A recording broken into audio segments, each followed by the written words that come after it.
Hello friends, நம்ம இப்போ இந்த வீடியோவில் எதை பற்றி பார்க்க போகிறோம்னா, நம்மக்கிட்டே இருக்கிற ஆதார் கார்டை எப்படி நம்ம இன்டர்நெட்லேருந்து ஒரிஜினலில் டவுன்லோட் பண்ணி எடுக்கிறது அப்படிங்கிறது தான் நம்ம இப்போ இந்த வீடியோவில் பார்க்க போகிறோம்.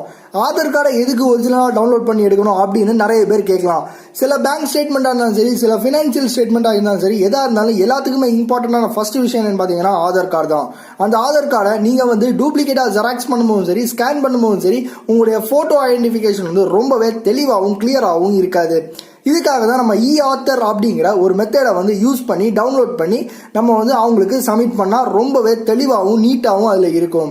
இப்போ நம்ம இந்த வீடியோவில் எதை பற்றி பார்க்க போனோம்னா, E-Aadhaar எப்படி டவுன்லோட் பண்ணுறது, இதுக்கு என்னெல்லாம் ப்ராசஸ் இருக்குது, இதுக்கு என்னெல்லாம் தேவை அப்படிங்கிற எல்லா விஷயத்தையும் ஸ்டெப் பை ஸ்டெப்பாக நம்ம இப்போ இந்த வீடியோவில் பார்க்க போகிறோம். வீடியோவை ஸ்கிப் பண்ணாமல் ஃபுல்லாக பாருங்கள், அப்போ தான் உங்களுக்கு அண்டர்ஸ்டாண்ட் ஆகும். இந்த வீடியோக்குள்ளே போகிறதுக்கு முன்னாடி வீடியோ உங்களுக்கு பிடிச்சிருந்தா கீழே இருக்கிற லைக் பட்டன், சப்ஸ்கிரைப் பட்டன், பக்கத்தில் இருக்கிற பெல் ஐக்கானையும் ப்ரெஸ் பண்ணிக்கோங்க. ஓகே ஃப்ரெண்ட்ஸ், இப்போ பார்த்தீங்கன்னா உங்கள் கையில் மொபைல் இருக்கும். மொபைலை எடுத்துட்டு வந்தீங்கன்னா உங்களுடைய க்ரோம் ப்ரௌசர், அதாவது ஃபயர்ஃபாக்ஸ், என்ன ப்ரௌசர் நீங்கள் மொபைலில் டிஃபால்ட்டாக யூஸ் பண்ணுறீங்களோ அந்த ப்ரௌசரை நீங்கள் இப்போ ஓப்பன் பண்ணிக்கோங்க. ஓப்பன் பண்ணி பார்த்தீங்கன்னா சர்ச் பாரில் பார்த்தீங்கன்னா E-Aadhaar டவுன்லோட் அப்படிங்கிற இந்த ஆப்ஷனை கிளிக் பண்ணிக்கோங்க. அதாவது E-Aadhaar டவுன்லோட் அப்படின்னு நீங்கள் டைப் பண்ணிக்கோங்க. நான் ஆல்ரெடி சஜஷனில் இருந்தாலும் நான் அதை கிளிக் மட்டும் பண்ணிக்கிட்டேன். ஓகே ஃப்ரெண்ட்ஸ், இப்போ பார்த்தீங்கன்னா E-Aadhaarன்னு வந்தோடனே பார்த்தீங்கன்னா get Aadhaar and unique identification authority of India அப்படிங்கிற ஒரு ஃபர்ஸ்ட் ஒரு வெப்சைட் வரும். அந்த வெப்சைட்டோட லிங்க் நான் டிஸ்கிரிப்ஷனில் கொடுக்குறேன், அதையும் நீங்கள் செக் பண்ணி பாருங்கள். இப்போ நம்ம ஃபர்ஸ்ட் லிங்கை நம்ம இப்போ கிளிக் பண்ணிக்கலாம். கிளிக் பண்ணிங்கன்னா உங்களுக்கு இன்னொரு பேஜுக்கு அது லோட் ஆகும். சிலவங்களுக்கு லோட் ஆகிறதுக்கு கொஞ்சம் டைம் எடுத்துக்குது, அதனால எந்த ஒரு ப்ராப்ளமும் கிடையாது. ஓகே ஃப்ரெண்ட்ஸ், இப்போ பார்த்தீங்கன்னா வெப்சைட் ஓப்பன் ஆகிடுச்சு. வெப்சைட்டில் டாப்பில் பார்த்தீங்கன்னா unique identification authority of India அப்படின்னு போட்டிருக்காங்க, கவர்மெண்ட் ஆஃப் இந்தியான்னு போட்டிருக்காங்க.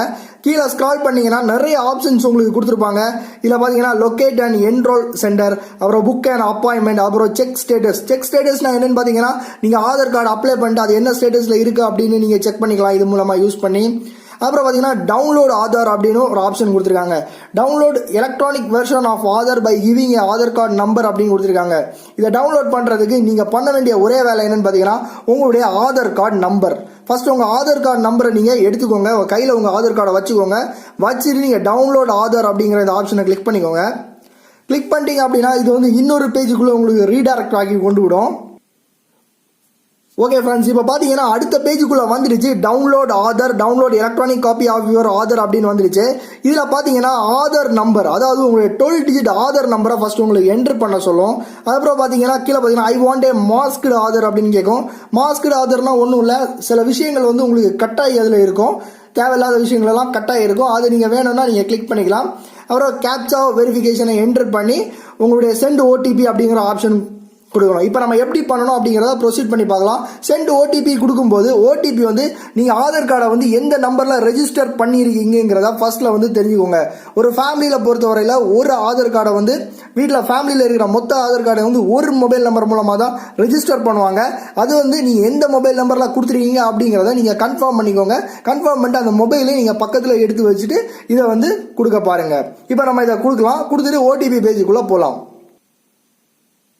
ஓகே ஃப்ரெண்ட்ஸ், இப்போ பார்த்தீங்கன்னா என்டர் யுவர் ஓடிபி அப்படின்னு நம்மளுடைய ரெஜிஸ்டர்டு மொபைல் நம்பருக்கு ஒரு ஓடிபி அனுப்புவாங்க. அந்த ஓடிபி பார்த்தீங்கன்னா 10 நிமிஷம் மட்டும்தான் தான் ஒரு வேலிடிட்டி கொடுத்துருக்காங்க. அந்த ஓடிபி இப்போ வந்திருக்கா இல்லையா அப்படிங்கிறத நம்ம இப்போ செக் பண்ணலாம்.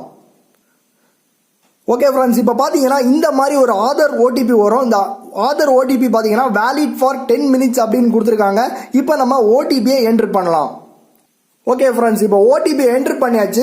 முன்னாடி பேஜ்லேருந்து இந்த ஓடிபி பேஜுக்கு வரதுக்கு அந்த கேப்சாவை என்ட்ரு பண்ணுறதுக்கு ரொம்பவே டைம் ஆகிடுச்சு. ஏன்னா கேப்சா நம்ம கரெக்டாக என்ட்ரு பண்ணாலும் 3 வாட்டி என்ட்ரு பண்ண சொல்லுது. அது உங்களுக்கு அப்படி வருதா இல்லையாங்கிறத எனக்கு கீழே கமெண்ட்டில் சொல்லுங்கள். அப்புறம் பார்த்தீங்கன்னா கீழே ஸ்க்ரால் பண்ணிங்கன்னா டேக் ஏ குவிக் சர்வே அப்படின்னு கேட்டு, சர்வே அப்படின்னா உங்களுக்கு ஃபஸ்ட்டு 2 கொஸ்டின் கேட்கும். ஃபர்ஸ்ட் கொஸ்டின் என்னன்னு பார்த்தீங்கன்னா you can order or reprint order letter to a UIDA website அப்படின்னு கேட்குது. இப்போ நம்ம அதுக்கு எஸ் கொடுத்துக்கலாம். அதுக்கப்புறம் பார்த்தீங்கன்னா ஹவு மச் டேஸ், அதாவது எத்தனை நாளில் உங்களுக்கு ஆதார் கார்டு உங்களுடைய போஸ்ட் மூலமாக வீட்டுக்கு வரணும் அப்படின்னு கேட்குது. நம்ம நாட் ஆர்டர்ட் அப்படிங்கிற ஆப்ஷனை நம்ம இப்போ கொடுத்துக்கலாம். இதில் கொடுத்துட்டு வெரிஃபை அண்ட் டவுன்லோட் கீழே ஒரு ஆப்ஷன் இருக்குது, அதை நம்ம இப்போ கிளிக் பண்ணிக்கலாம். கிளிக் பண்ணிட்டீங்க அப்படின்னா உங்களுக்கு அடுத்த பேஜுக்குள்ளே போயிடும். இது டிஃபால்ட்டாகவே உங்களுக்கு டவுன்லோட் பண்ணவும் ஆரம்பிச்சிடும். ஓகே ஃப்ரெண்ட்ஸ், இப்போ எல்லா ப்ராசஸுமே ஃபைனலாக முடிஞ்சிருச்சு. முடிஞ்சவொன்னே பார்த்தீங்கன்னா உங்களுக்கு வந்து பிடிஎஃப் ஃபார்மேட்டில் வந்து உங்களுக்கு வந்து டவுன்லோட் ஆகும். இந்த மாதிரி பார்த்தீங்கன்னா உங்களுக்கு வந்து ஆதார் கார்டு வந்து ஒரிஜினலாக உங்களுக்கு வந்துடும். இதை நீங்கள் யூஸ் பண்ணி பேங்க்லேயோ ஃபினான்ஸ்லையோ எதில் வேணாலும் நீங்கள் கொடுக்கலாம். ஈஸியாகவே கொடுத்துக்க முடியும். எந்த ஒரு ரெஸ்ட்ரிக்ஷனுமே இதில் கிடையாது. தெளிவாகவும் நீட்டாகவும் இதில் கொடுத்துருப்பாங்க. மறக்காமல் சில டைமில் உங்களுக்கு வெப்சைட் ஒர்க் ஆகாமல் போகலாம். சில டைமில் வெப்சைட் வந்து நிறைய எரர்ஸ் இருக்குது. அதனால பொறுமையாக 2 வாட்டி 3 வாட்டி ட்ரை பண்ணி பாருங்கள். எனக்கே 3-4 வாட்டி ட்ரை பண்ணதுக்கப்புறம் தான் எனக்கே வந்துச்சு. பொறுமையாக நான் சொன்ன இந்த ஸ்டெப்ஸை ஃபாலோ பண்ணி நீங்கள் வந்து டவுன்லோட் பண்ணி யூஸ் பண்ணி பாருங்கள். ஓகே ஃப்ரெண்ட்ஸ், இந்த வீடியோ உங்களுக்கு ரொம்பவே யூஸ்ஃபுல்லாக இருக்கும்னு நினைக்கிறேன். வீடியோ பிடிச்சிருந்தா மறக்காமல் லைக் பண்ணுங்கள். மறக்காமல் உங்கள் ஃப்ரெண்ட்ஸுக்கு இதை பற்றி சொல்லுங்கள். எங்கள் சேனலுக்கு சப்ஸ்கிரைப் பண்ணிக்கோங்க. ஏதாவது டவுட் இருந்தாலும் கமெண்ட்டில் லீவ் பண்ணுங்கள். கண்டிப்பாக நான் ரிப்ளை பண்ணுறேன்.